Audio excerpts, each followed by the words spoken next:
Come have 3 clients with me today. Today, I start with my first client at 8:30 in the morning. Nagpagawa nga ng bagong nail set si Madam dahil malapit na nga ang kanilang birthday ng kanyang anak. Happy birthday, Madam Hannah! Color nga na napili ni Madam ay milky white at meron nga siyang mga accent na gold. At dito naman nga ay gumawa tayo ng parang crocodile skin dyan. Super simple and elegant lang ng nail design na napili ni Mom at eto na nga siya, 'di ba? Ang cute.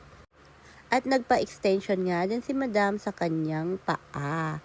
At dito ay gagamit tayo ng soft gel toenail extension. Ito nga yung ginamit nating soft gel, di ba? Ang cute niya. Then, white polish naman nga yung napili ni Madam. Then, my second client came at 1:30 p.m. At dito nga ay nagpagawa siya ng Y2K nail art. At dito, maggagamit tayo ng chrome. Almost 3 hours kung ang ginawa si Madam dahil nga each nail ay iba-iba nga ang design.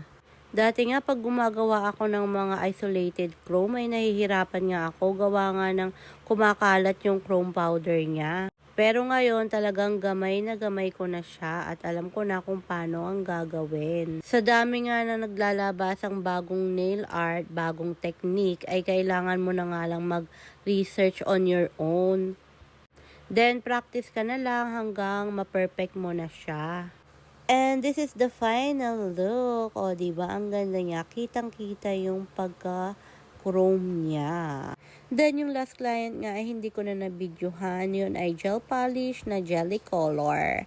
And that's all for today's video. Thank you so much, Mama. Chip chip!